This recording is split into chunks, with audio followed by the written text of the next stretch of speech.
ഈ പാമ്പുണ്ടാവും. പിന്നെ പാമ്പിന്റെ സീസണാണ്. നിന്റെ വീട്ടിലവിടെ പാമ്പുണ്ട്. അല്ല ആരും വിളിച്ചാ വരൂല. നമ്പർ ചോദ്യം പാമ്പ് വരാതിരിക്കാൻ വെളുത്തുള്ളി ഒഴിച്ചാൽ മതിയോ, ചതച്ചിട്ടാൽ മതിയോ, അതേപോലെ തന്നെ കായം കലക്കി ഒഴിച്ചാൽ മതിയോ, ഇങ്ങനത്തെ ഒക്കെ ഒരു ഇത് വരുന്നുണ്ട്. നിങ്ങൾ മനസ്സിലാക്കേണ്ടത് അതിൽ നിന്നൊന്നും പാമ്പിനൊന്നും മനസ്സിലാവില്ല. ഈ വെളുത്തുള്ളി അല്ലെങ്കിൽ പാൽക്കായൊക്കെ കഴിച്ചിട്ടുണ്ടെങ്കിൽ പാൽക്കായത്തിൻ്റെ വെളുത്തുള്ളിൻ്റെ വെള്ളമൊക്കെ പോയിട്ടുണ്ടെങ്കിൽ വെളുത്തുള്ളി കലക്കിയൊക്കെ ഒഴിക്കുകയാണെന്നുണ്ടെങ്കിൽ അതൊക്കെ കുളിച്ച് എന്നുള്ളൊരു ഫീലിംഗ് മാത്രമേ ഉള്ളൂ. ആൾക്കാർക്ക് പാമ്പിനെ തിരിച്ചറിയാൻ പറ്റാത്ത ഒരു അവസ്ഥയും കൂടി വരുന്നുണ്ട്. അതായത് അണലിയാന്ന് വിചാരിച്ചിട്ട് പെരുമ്പാമ്പിനെ തല്ലി കൊല്ലണവരും മണ്ണുലിനെ കയറി പിടിക്കണവരും ഒക്കെ ഉണ്ട്. അതേപോലെ തന്നെ എന്താ പറയുക, പെരുമ്പാമ്പാന്ന് വിചാരിച്ചിട്ട് അണലിനെ പിടിച്ചിട്ട് കടി വാങ്ങിയ ആൾക്കാരുണ്ട്. നമ്മൾ അതായത് എടുത്ത് കൈയിട്ട് പിടിച്ചിട്ട്. ഹലോ ഫ്രണ്ട്സ്, കുഞ്ഞു സ്റ്റോറിയുമായി മനുവാണേ. ഇന്ന് നമ്മൾ മലപ്പുറം ജില്ലയിലെ തിരൂരാണ്. ഉഷ തിരൂർ എന്ന യൂട്യൂബ് ചാനലിലൂടെ പ്രശസ്തയായ ഉഷയുടെ വിശേഷങ്ങൾ ചോദിച്ചറിയാൻ വേണ്ടി ജീവിത പ്രതിസന്ധികളിൽ തളരാതെ സധൈര്യം മുന്നോട്ടു പോകുന്ന ഉഷയുടെ കഥയുമായി ഇങ്ങനെയും ചിലർ 6-ാം അധ്യായം. ഏവർക്കും സ്വാഗതം. ഞാൻ ഉഷ. വീട് പുറത്തൂരാണ്. ജനിച്ച് വളർന്നതും പുറത്തൂരാണ്. വിദ്യാഭ്യാസം എല്ലാം ഏകദേശം ഒരു 6-ാം ക്ലാസ് മുതൽ നമ്മൾ ഈ ഒരു പാമ്പുപിടുത്ത മേഖലയുമായിട്ട് ബന്ധപ്പെട്ട് ഉണ്ട്. ഞങ്ങൾ അച്ഛൻ, ചെറിയമ്മ, അമ്മ, ചെറിയമ്മ, ഇങ്ങനെ 12 മക്കൾ എല്ലാം കൂടെ അങ്ങനെ ഒരു വലിയ ഫാമിലി ആയിരുന്നു. ചെറിയമ്മയുടെ മക്കളും അമ്മയുടെ മക്കളൊക്കെ ആയിട്ട് ഒരുപാട് ഫാമിലി.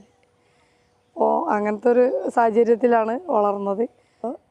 അന്നത്തെ ഒരു സാഹചര്യത്തിൽ മറ്റുള്ള വീടുകളിലൊക്കെ പോയിട്ട് ജോലി ചെയ്ത് അങ്ങനെ കൊണ്ടുവരുന്ന ഭക്ഷണം കഴിച്ചിട്ടാണ് ഞങ്ങൾ ഒരുവിധമൊക്കെ എല്ലാവരും വളർന്നിട്ടുള്ളത്.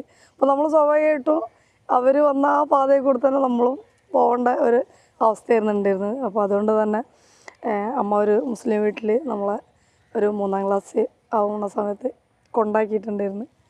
അവിടെ നിന്നിട്ടാണ് നമ്മൾ ഒരു 17.5 വർഷം തള്ളി നീക്കിയത്. സ്കൂൾ ജീവിതം 10-ാം ക്ലാസ് വരെ അവിടെ നിന്നിട്ടായിരുന്നു. എൻ്റെ 22-ാമത്തെ വയസ്സിലാണ് അമ്മ മരിക്കുന്നത്. അവിടെ നിന്ന് 1 വർഷം കഴിഞ്ഞപ്പോൾ അച്ഛൻ മരിച്ചു. നമ്മളെ സങ്കടം എന്താണെന്ന് വെച്ചിട്ടുണ്ടെങ്കിൽ ഒരു വീട്ടിൽ കൊണ്ട് ആക്കിയതുകൊണ്ട് നമുക്ക് അമ്മയുടെ കൂടെ അധികം ജീവിക്കാനുള്ളൊരു ഭാഗ്യം ഉണ്ടായിട്ടില്ല. അച്ഛൻ്റെ കൂടെ എന്ന് പറഞ്ഞാൽ അച്ഛൻ ഇടയ്ക്കിടയ്ക്ക് അങ്ങോട്ട് വരണോണ്ട് നമ്മൾ അമ്മ വരാറുണ്ട്. പക്ഷെ എന്നാലും കൂടുതലും അച്ഛനാണ് അങ്ങോട്ട് പുറത്തുള്ള പണി കാര്യങ്ങളൊക്കെ ചെയ്യാനൊക്കെ വന്നിരുന്നത്. അമ്മയും വരുമായിരുന്നു. അപ്പോൾ എന്നാലും നമുക്ക് അമ്മയോടാണല്ലോ കുറച്ചും കൂടെ ടച്ച് വരിക. നമുക്ക് അങ്ങനത്തെ ഒരു ടച്ച് വല്ലാതെ കിട്ടിയിട്ടില്ല. നമുക്ക് ആഗ്രഹമൊക്കെ ഉണ്ടായിരുന്നു ഒന്ന് കെട്ടിപ്പിടിച്ച് ഉറങ്ങണോ അങ്ങനെ. നമുക്ക് അതായത് ചെറിയ കാലഘട്ടത്തിലല്ല, കുറച്ചൊക്കെ വലുതായാലും നമുക്ക് കൂടെ കിടക്കണം എന്നുള്ളൊരു ആഗ്രഹമൊക്കെ ഉണ്ടാവില്ലേ. അപ്പോൾ ആ സമയത്ത് നമ്മൾ അത് നന്നായിട്ട് അനുഭവിച്ചറിഞ്ഞത് അമ്മ ഹോസ്പിറ്റലായിട്ട് കിടക്കണ സമയത്ത് അമ്മയുടെ കൂടെ കുറച്ച് നേരം ഒന്ന് കിടന്നിരുന്നു. അപ്പോൾ ഇങ്ങനെ നമ്മളെ കാലൊക്കെ ഇങ്ങനെ തഴുകി, തലൊക്കെ തഴുകി ഒന്ന് എന്താ പറയുക, ഒരു നമുക്ക്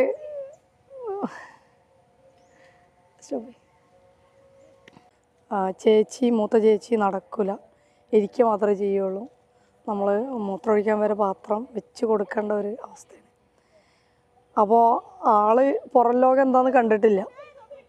അപ്പോൾ ഞാൻ മനസ്സിൽ ആ ഒരു സമയത്ത് തോന്നിയതാണ് ആളെ പുറം ലോകമൊക്കെ ഒന്ന് കാണിക്കണം, കടൽ കാണിക്കണം, അതേപോലെ തന്നെ ഹോട്ടലിൽ പോകണം, ഭക്ഷണം വാങ്ങിച്ചു കൊടുക്കണം, ഇങ്ങനത്തെയൊക്കെ എപ്പോഴോ മനസ്സിലേക്ക് വന്ന്. അപ്പോൾ അത് എങ്ങനെ കൊണ്ടുപോകും എങ്ങനെയാണെന്ന് വെച്ചാൽ നമുക്ക് ഒന്നാമത് ജോലിയില്ല. നമ്മളാ വീട്ടിൽ അധ്വാനിച്ച് പോകാമെന്നല്ലാതെ വേറെ വരുമാനമൊന്നും ഇല്ലായിരുന്നു. അപ്പോൾ ആ സമയത്ത് നമ്മൾ ഇങ്ങനെ അയൽക്കൂട്ടം എന്ന് പറഞ്ഞൊരു ഇതിലുണ്ടായിരുന്നു. അതിൽ 20 രൂപ ഇട്ടിട്ട് പിന്നെ നമ്മൾ നിൽക്കുന്ന വീട്ടുകാർ നമുക്ക് പുറത്ത് പോകുമ്പോഴൊക്കെ നമുക്ക് ഫുഡ് കഴിക്കാൻ അന്നൊക്കെ 15 രൂപയൊക്കെ ചോറിനുണ്ടായിരുന്നുള്ളൂ. അപ്പോൾ ആ ചോറിന് തരുന്ന പൈസയിൽ നിന്ന് ഒരു സംഭാരം വാങ്ങും. സംഭാരത്തിന് അത്ര 3 രൂപ 3.5 രൂപ പറ്റുള്ളൂ. അപ്പോൾ 3.5 രൂപയ്ക്കേറ്റ് സംഭാരം വാങ്ങിയിട്ട് ബാക്കി വിചാരിക്കും ഇനി വീട്ടിൽ പോയാൽ ഭക്ഷണം കഴിക്കാമല്ലോ എന്ന് വെച്ചാൽ അങ്ങനെയൊക്കെ ബാക്കി പൈസ നമ്മൾ സ്വരൂപിച്ച് വെക്കും. പിന്നെ എന്താ പറയുക, അന്ന് ഒരു സ്പോർട്സ് സൈക്കിൾ ഉണ്ടായിരുന്നു, അതിട്ട് എല്ലായിടത്തും പോവും. വീട്ടിൻ്റെ പരിസരത്തു നിന്നൊക്കെ ആക്രി സാധനങ്ങളൊക്കെ പെറുക്കി അതൊക്കെ സ്വരൂപിച്ച് അതൊക്കെ കൊണ്ടുപോയി വിറ്റ്. പിന്നെ അന്ന് അമ്മി കുത്താനൊന്നും അറിയില്ല, എന്നാലും വെറുതെ ഒരു ചുറ്റിക്ക് ഒരു എന്താ പറയുക ഇതെടുത്തിട്ട് നമ്മൾ ചെറുതായിട്ട് അമ്മിയെ കുത്തി കൊടുക്കും. പിന്നെ ഈ ശിക്കാരി ശംഭുവിൻ്റെ അവസ്ഥയായിരുന്നു. പിന്നെ എന്തെങ്കിലുമൊക്കെ അതായത് ചക്ക വീണ് മുയൽ ചത്തു എന്ന് പറഞ്ഞാൽ നമ്മളെന്തെങ്കിലുമൊക്കെ ഈ ഫാന് ശരിയാക്കി വെക്കാൻ പോകും. അതേപോലെ തന്നെ നമ്മളെ ഈ ഗ്യാസ് സ്റ്റൗവൊക്കെ ആരെങ്കിലുമൊക്കെ കംപ്ലൈൻറ്റ് വന്നിട്ടുണ്ടെങ്കിൽ അതൊക്കെ ഒന്ന് എന്തെങ്കിലുമൊക്കെ ഇട്ട് തിരിച്ച് നേരാക്കുകയുള്ളൂ. അപ്പോൾ അവരെന്തെങ്കിലുമൊക്കെ തരും. അങ്ങനെയൊക്കെ ആയിരുന്നു ആ ഒരു ടൈമിൽ. അവർ വീട്ടിലുണ്ടായിരുന്ന സമയത്ത് തന്നെ ഇങ്ങനത്തെ ചെറിയ ചെറിയ പരിപാടിയൊക്കെ പൊടിക്കൈകളൊക്കെ ചെയ്തിട്ട് ചെറുതായിട്ട് എന്തെങ്കിലുമൊക്കെ ഒരു 50 രൂപ അല്ലെങ്കിൽ 75 രൂപ അല്ലെങ്കിൽ അങ്ങനത്തെ ഒക്കെ ഒരു ഇതായിരുന്നു. 100 രൂപേൻ്റെ മേലേക്ക് എന്തായാലും പോകില്ല. അപ്പോൾ അങ്ങനെയൊക്കെ സ്വരൂപിച്ച് ഒരു 3000 രൂപ ആയി. കൂടുതലും ആക്രി വിറ്റിട്ടാട്ടോ 3000 രൂപ ആയത്. പിന്നെ ആ 3000 രൂപ ഒരുമിച്ച്, അതായത് അയൽക്കൂട്ടത്തിൽ നിന്ന് പിരിഞ്ഞപ്പോൾ ആ പൈസ ഒരുമിച്ച് കിട്ടി. അപ്പോൾ ഈ കയ്യിലുള്ള പൈസയൊക്കെ പാടെ 3000 രൂപ ആയപ്പോൾ ഇത്രയും തോന്നെ പൈസ നമ്മൾ എന്ത് ചെയ്യുന്നുള്ളതിലിങ്ങനെ നിൽക്കുന്ന സമയത്താണ് ഡ്രൈവിങ് പഠിക്കാൻ തോന്നിയതും. നമ്മൾ പഠിച്ചെന്ന് മാത്രമേ ഉള്ളൂ, നമ്മൾ എന്തോ ഒരു പഠിച്ചവൻ നമ്മൾ ആ ഒരു ഫീൽഡിലേക്ക് നമ്മളെ ഇറക്കാൻ വിചാരിച്ചിരുന്നു തോന്നുന്നു. കാരണം എന്താ വെച്ചിട്ടുണ്ടെങ്കിൽ ഏകദേശം 10 ദിവസമാണ് ഞാൻ അവിടെ ഡ്രൈവിംഗ് പഠിച്ചത്. ഷാനിബ ഡ്രൈവിംഗ് സ്കൂളായിരുന്നു. 10 ദിവസം ഞാൻ പഠിച്ചു. 10 ദിവസത്തിൽ 7 ദിവസം കൊണ്ട് ഞാൻ പഠിച്ചു. 3 ദിവസം ഞാൻ അവിടുത്തെ പിള്ളേരെ പഠിപ്പിച്ചു. അങ്ങനത്തെ ഒരു അവസ്ഥയായിരുന്നു. അത് എന്തുകൊണ്ടാണോ, ചിലപ്പോൾ എന്താ പറയുക, നമ്മളെ ഒരു തലവര റെഡി ആയിക്കൊണ്ടിരിക്കുന്ന ഒരു ടൈം ആയിരിക്കാമെന്നല്ല, അങ്ങനെയാണ്.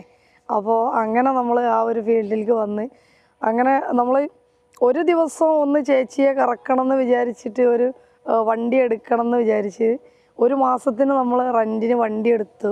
ഒരു 800 വണ്ടി എടുത്തു. ചേച്ചിയെ എല്ലായിടവും കാണിച്ചു. അതായത് കടപ്പുറത്ത് ഈ ഡ്രൈവിംഗ് ഫീൽഡിലേക്ക് വന്നതാണ്. ഡ്രൈവിംഗ് ഫീൽഡിലേക്ക് വന്നിട്ട് പിന്നെ നമ്മൾ തിരൂർ ഉള്ള ഒരു സ്കൂളിലായതിനു ശേഷം നമ്മളവിടെ, അതായത് പൂക്കയിൽ എന്ന് പറഞ്ഞ സ്ഥലത്ത് നമ്മൾ ക്ലാസ് കൊടുക്കാൻ പോയി. ആ സമയത്താണ് ഞാൻ 2 ഫാമിലിനെ പരിചയപ്പെടുന്നത്. അത് വേറെ ആരുമല്ല, മാപ്പിളപ്പാട്ട് ഗായകൻ ഫിറോസ് ബാബു, അവരെ ഫാമിലി, അതേപോലെ തന്നെ കാടയങ്ങൽ സുബഹ എന്ന് പറയും, അവരെ ഫാമിലി. അവർ 2 പേരുടെ ഭാര്യമാരെ ഡ്രൈവിംഗ് പഠിപ്പിക്കാൻ വേണ്ടിയിട്ടാണ് ഞാൻ പൂക്കയിൽ എന്ന് പറഞ്ഞ സ്ഥലത്ത് എത്തുന്നത്. ഞങ്ങൾ അവർ പഠിച്ചു കഴിഞ്ഞപ്പോഴേക്കും നമുക്കൊരു പിരിയാൻ പറ്റാത്ത ഒരു മാതാവിൻ്റെ സ്നേഹം തരുന്ന ഒരു അവസ്ഥയിലേക്കായി. പിന്നെ നമ്മൾ അവിടെ തന്നെ സ്റ്റേ ആയി. കാരണം തൊട്ടടുത്ത് തന്നെയാണ് നമ്മളെ ഫ്ലാറ്റ് ഉള്ളത്. പക്ഷേ ഫ്ലാറ്റിലോട്ട് അധികം പോവാറില്ല. ഇവരായിട്ടുള്ള ഒരു ബന്ധം കൊണ്ട് പിരിയാൻ പറ്റാത്ത ഒരു ബന്ധം, അങ്ങനത്തെ ഒരു ഇതിൽ നിൽക്കണോണ്ട് എനിക്ക് അവിടുന്ന് എൻ്റെ നാട്ടിലോട്ട് പോകാൻ പോലും എനിക്ക് പറ്റാത്ത അവസ്ഥയാണ്. അപ്പോൾ സത്യം പറഞ്ഞിട്ടുണ്ടെങ്കിൽ എൻ്റെ ഇപ്പോഴുള്ള എൻ്റെ ഉയർച്ചയ്ക്ക് കാരണം ആ 2 ഫാമിലിയാണ്. അത് എന്താ പറയുക, നെഞ്ചി കൈ വെച്ച് ഞാൻ പറയും. കാരണം ഞാനിങ്ങനെ ഈ ഒരു ഇതിൽ ഇരിക്കുന്നുണ്ടെങ്കിൽ തന്നെ നമ്മളെ ഒരുപാട് ജീവിതത്തിൽ അനുഭവിച്ചിട്ടുണ്ട്. കല്യാണം കഴിഞ്ഞിട്ടും കല്യാണത്തിന് മുന്നേ ഒക്കെ ആയിട്ട്. അപ്പോൾ ആ ഒരു കല്യാണം കഴിഞ്ഞിട്ടും ഞാനിപ്പോൾ ഇങ്ങനെ ഒരു സന്തോഷത്തിൽ ഇരിക്കുന്നുണ്ടെങ്കിൽ തന്നെ അതിനുള്ള ക്രെഡിറ്റ് ആ 2 അമ്മമാർക്കുള്ളതാണ്. അതെ, നമ്മളെ ഒരു കൊറോണയുടെ ഒരു ലാസ്റ്റ് ആ ഒരു ടൈമിലാണ് നമ്മളെ ഡിപ്പാർട്ട്മെൻറ്റ് ഇങ്ങനെ ഒരു പാമ്പുകളെ പിടിക്കാൻ പരിശീലിപ്പിക്കുകയല്ല, നമുക്ക് പാമ്പിനെ പിടിക്കാൻ ലൈസൻസ് വേണമെന്നുള്ള ഒരു നിബന്ധന നമ്മൾ പേപ്പറിലും ഒക്കെ അറിയാൻ കഴിഞ്ഞ്. ആ സമയം തന്നെ നമ്മൾ ഇനിയിപ്പോൾ നമ്മൾ അയച്ചാൽ അവിടെ എത്തില്ല എന്ന് വിചാരിച്ചിട്ട് 2-3 സുഹൃത്തുക്കളെയും കൂട്ടി നമ്മൾ മലപ്പുറം പോയി കൊടുത്തു. അവിടുന്ന് നമ്മളെ വിളിച്ചു 1 മന്ത് കഴിഞ്ഞപ്പോൾ. പിന്നെ നമ്മുടെ ഡിപ്പാർട്ട്മെൻറ്റിൻ്റെ സർപ്പ ആപ്പുണ്ട് നമുക്ക്, അതായത് ആർക്കെങ്കിലും പാമ്പിനെ കണ്ടിട്ടുണ്ടെങ്കിൽ ആ ഒരു ആപ്പ് ഇൻസ്റ്റാൾ ചെയ്തിട്ട് അത് ഓപ്പൺ ആക്കി നോക്കിയിട്ടുണ്ടെങ്കിൽ തൊട്ടടുത്ത് ഏതെങ്കിലും റെസ്ക്യൂർ ഉണ്ടെന്നുണ്ടെങ്കിൽ അവരുടെ നമ്പർ ഡീറ്റെയിൽ മൊത്തം, അതായത് അവരുടെ ലൈസൻസ് നമ്പർ അടക്കം അതിൽ കൊടുത്തിട്ടുണ്ട്. അതിൽ നമ്മൾ കോൺടാക്ട് ചെയ്താൽ അവർ വന്ന് അതിനെ സർപ്പ അതായത് നമ്മൾ അതായത് മലപ്പുറം ജില്ലയിൽ പൊതുവെ മൂർക്കൻ, അതേപോലെ തന്നെ പെരുമ്പാമ്പ് ഒക്കെയാണ് കൂടുതലുള്ളത്. നമുക്കിവിടെ രാജവെമ്പാല ഇല്ല. രാജവെമ്പാല ഉള്ളത് നമ്മളെ നിലമ്പൂരൊക്കെ ഉണ്ട് കാടുകളിൽ. പക്ഷേ ഇവിടെ കൂടുതലായിട്ട് കാണുന്നത് മൂർഖനാണ്.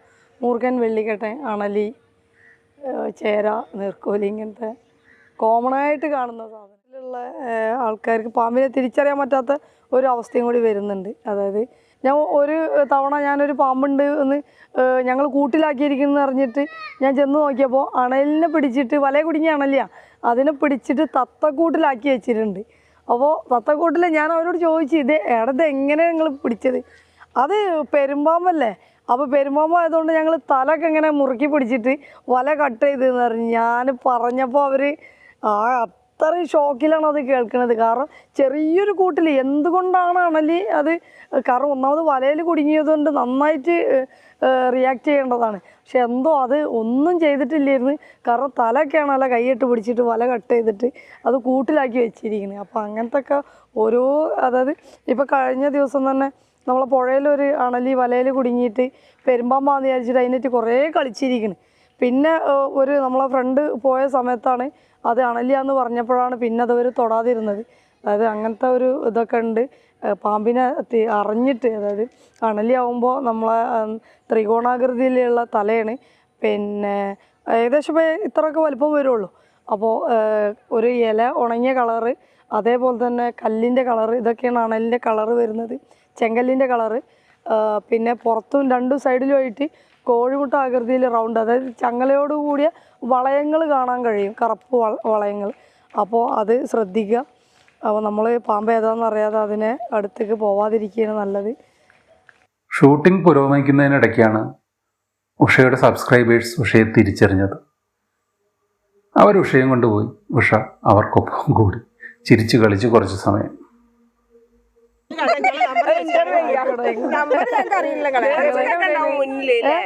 വീട് പുറത്തൂരാണ്, താമസം ഇവിടെ പൂക്കേല്. നമ്മളെ ഫിറോസ് ബാബു ഇല്ലേ പാട്ടുകാരൻ, ഫിറോസ്ഖാന്റെ വീട്ടിലാണ്. ഫിറോസ്ഖാന്റെ വീട്ടിലാണ്.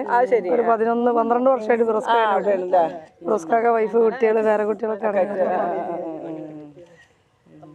ഞങ്ങളിങ്ങനെ കാണലുണ്ട്, വീഡിയോ കാണലുണ്ട്. ഡെയിലി പാമ്പുണ്ടാവും. ഇപ്പൊ പിന്നെ പാമ്പിന്റെ സീസണാണ്. എന്റെ വീട്ടിലവിടെ ഒരു പാമ്പുണ്ട്. അല്ല, ആരും വിളിച്ചാ വരൂല. നമ്പർ ഉഷ തിരൂരിന്ന് അടിച്ചാല് നമ്മളെ ഉഷ തിരൂര് ചെരുപ്പിട്ടിട്ടില്ല, ചെരുപ്പ് അടച്ചു.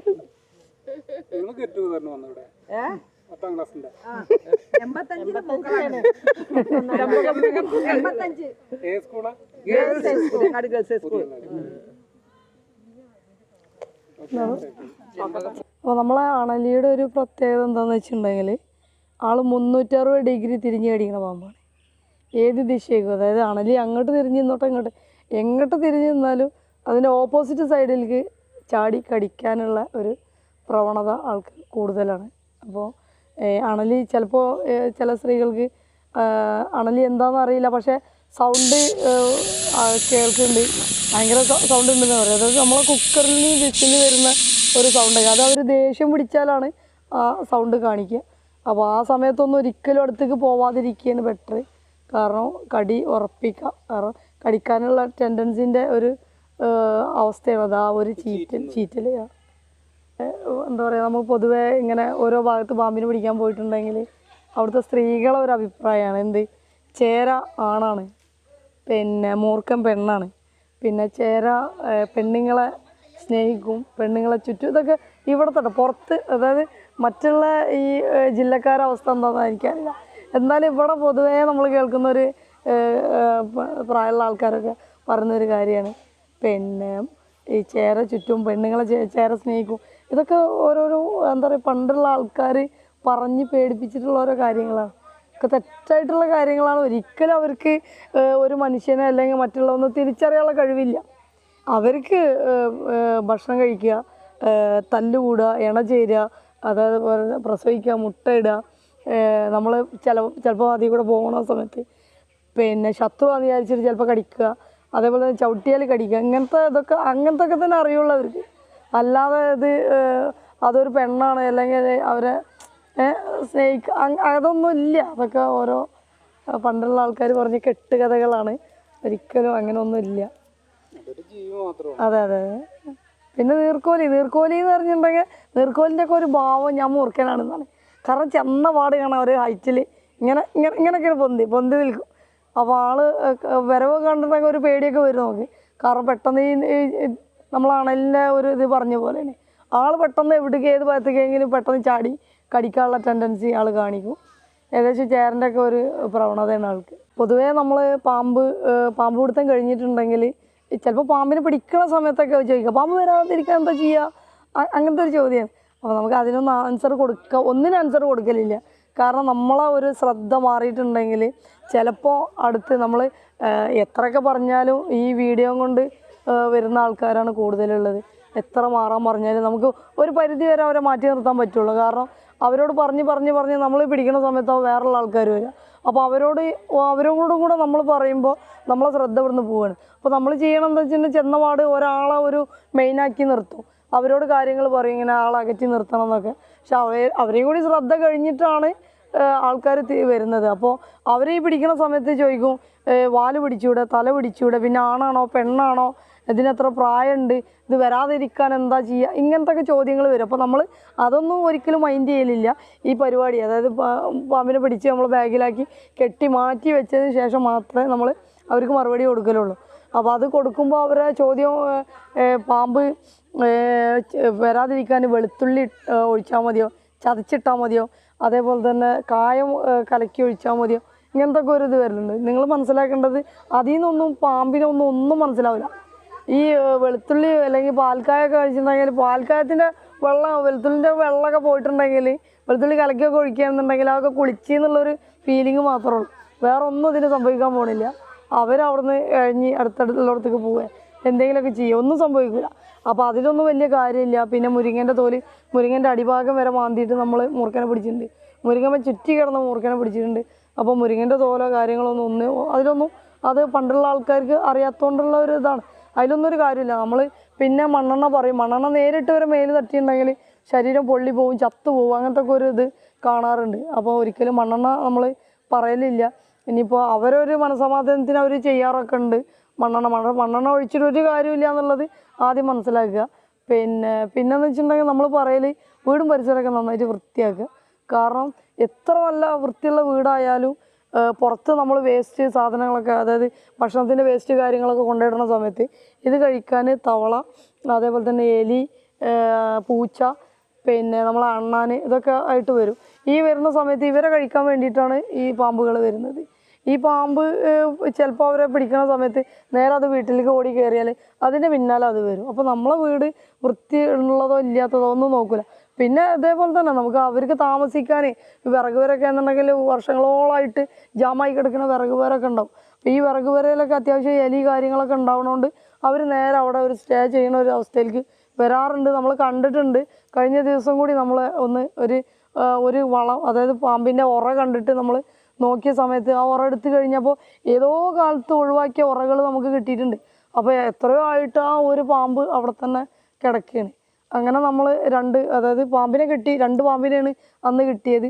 അപ്പോൾ നമുക്ക് കിട്ടിയ വളത്തിൻ്റെ ഒരു ഇതെന്ന് വെച്ചാൽ പൊടിഞ്ഞ് ഒരു ചകിരിയിൽ കിടക്കുകയാണ്. പൊടിഞ്ഞ് നമുക്ക് മനസ്സിലാക്കാൻ പറ്റാത്ത കഷ്ണങ്ങളൊക്കെ ആയിട്ട് കിടക്കുന്നുണ്ട് പാമ്പിൻ്റെ തോല്. അപ്പോൾ അവർക്ക് ഭക്ഷണം കിട്ടാനുള്ള ഏരിയ എന്നുണ്ടെങ്കിൽ ആളവിടെ സ്റ്റേ ചെയ്യുന്നുള്ളത് അതിൽ നമ്മൾ മനസ്സിലാക്കിയിട്ടുണ്ട്. അപ്പോൾ വീടും പരിസരമൊക്കെ നന്നായിട്ട് വൃത്തിയാക്കുക.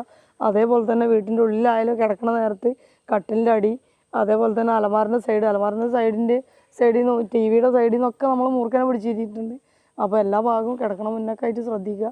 പകലായാലും തന്നെ ഈ വേസ്റ്റ് സാധനങ്ങളൊന്നും മാക്സിമം കൊണ്ടിടാതിരിക്കുക. അതൊക്കെ അതെ. നമ്മളോട് പിന്നെ അടുത്ത ചോദ്യം വരുന്നത് ഈ പാമ്പ് കടിച്ച് എന്താ ചെയ്യേണ്ടത്, കെട്ടണമെന്ന് ചോദിക്കും. അപ്പോൾ നമ്മൾ അവരോട് തീർത്തും പറയും കെട്ടരുത് എന്ന്. അതായത് നമ്മൾ ഒരു കണ്ടിന്യൂ ആയിട്ടൊരു റബ്ബർ കൈമേലിട്ടാൽ അവിടെ നീല കളറ് ഇല്ലെങ്കിൽ പച്ച കളറൊക്കെ ആയിട്ട് വരും. ഈ പാമ്പ് കടിച്ചിട്ട് കെട്ടുക എന്ന് പറഞ്ഞിട്ടുണ്ടെങ്കിൽ മെല്ലെ കെട്ടലൊന്നാവില്ല. ഒരിക്കലും ജന്മത്തിൽ കയറരുത് എന്നുള്ള ഒരു രീതിയിൽ വലിച്ച് കെട്ടുക ചെയ്യുക. അപ്പോൾ ഈ വലിച്ച് കെട്ടുന്ന സമയത്ത് ബ്ലഡിൻ്റെ സർക്കുലേഷൻ നിന്നിട്ട് ആ ഭാഗം മരവിച്ചിട്ട് ആ ഭാഗം മുറിച്ച് കളയാൻ വരെ സാധ്യത ഉണ്ട്. മുറിച്ച് കളഞ്ഞ കേസുകളുണ്ട്. അപ്പോൾ നമുക്ക് ഒരിക്കലും അവരോട് പറയാനുള്ളത് പാമ്പ് കടിച്ച ഒരിക്കലും കെട്ടരുത്. അതായത് ആ ഒരു കടിച്ച വ്യക്തിയെ ഭയപ്പെടുത്താതെ അല്ലെങ്കിൽ എന്താ പറയുക നമുക്ക് സിമ്പിളായിട്ട് പറയാം അത് നീർക്കോലിയായ വേറെന്തോ ഒരു ചേര അത് ഹോസ്പിറ്റലിൽ പോയി ആൻറ്റിബയോട്ടിക് ഒരു ഇഞ്ചക്ഷൻ ചെയ്താൽ അത് തീരാവുന്നേ ഉള്ളൂ. വലിയൊരു വിഷയമില്ല. അതായത് രോഗിനെ സമാധാനിപ്പിക്കുക, അവരെ BP കൂടാതെ നമ്മൾ കൊണ്ടുപോവുക, അതാണ് ആദ്യം വേണ്ടത്. എത്രയും പെട്ടെന്ന് തൊട്ടടുത്തുള്ള ആൻറ്റിബയോട്ടിക് ഉള്ള ഹോസ്പിറ്റലിൽ, ഈ ഡോക്ടർ ആൻറ്റിബയോട്ടിക് ഉള്ള ഹോസ്പിറ്റലാണോ അല്ലെങ്കിൽ ഡോക്ടർ ഉണ്ടോ എന്നുള്ള ഒന്നും കൂടെ ചോദിച്ചിട്ട് നമ്മൾ അങ്ങോട്ട് പോകാൻ നോക്കുക. പിന്നെ ഒരിക്കലും രോഗിനെ ഒരുപാട് ഓടാനോ ഇനിയിപ്പോൾ അതായത് ചാടി പോവാനോ അല്ലെങ്കിൽ നടക്കാനോ ഒരുപാട് സംസാരിക്കാനോ അനുവദിക്കാത്ത രൂപത്തിൽ എത്രയും പെട്ടെന്ന് ഹോസ്പിറ്റലിൽ എത്തിക്കുക. തീർച്ചയായും നമ്മൾ ഈ ഒരു ഇത്രയും ഒരു ഇതിൽ നിൽക്കുന്നുണ്ടെങ്കിൽ തന്നെ അതിൻ്റെ എല്ലാ ക്രെഡിറ്റും നിങ്ങൾക്കുള്ളതാണ്. കാരണം നിങ്ങളെ ഓരോ പ്രാർത്ഥനകൾ, കരുതൽ, സ്നേഹം ഇതൊക്കെ കൊണ്ട് തന്നെയാണ് നമ്മൾ ഈ ഒരു ഇതിൽ നിൽക്കുന്നത്. അപ്പോൾ ഇനിയും അങ്ങോട്ട് എല്ലാ രീതിയിലുള്ള പ്രാർത്ഥനയും സഹകരണവും ഒക്കെ നിങ്ങളുടെ നിന്ന് നമുക്ക് ഉണ്ടാവുമെന്ന് പ്രതീക്ഷിക്കുകയാണ്. പ്രതീക്ഷ എന്ന് മാത്രമല്ല, ഉണ്ടാവണം എന്നുകൂടി ഞാൻ അഭ്യർത്ഥിക്കുകയാണ്. ഉഷയ്ക്ക് എല്ലാ ആശംസകളും നേർന്നുകൊണ്ട് നമുക്ക് ഈ കഥ പറച്ചിൽ തൽക്കാലം ഇവിടെ അവസാനിപ്പിക്കാം. പുതിയൊരു വീഡിയോയുമായി വീണ്ടും കാണും വരെ ജയ് ഹിന്ദ്.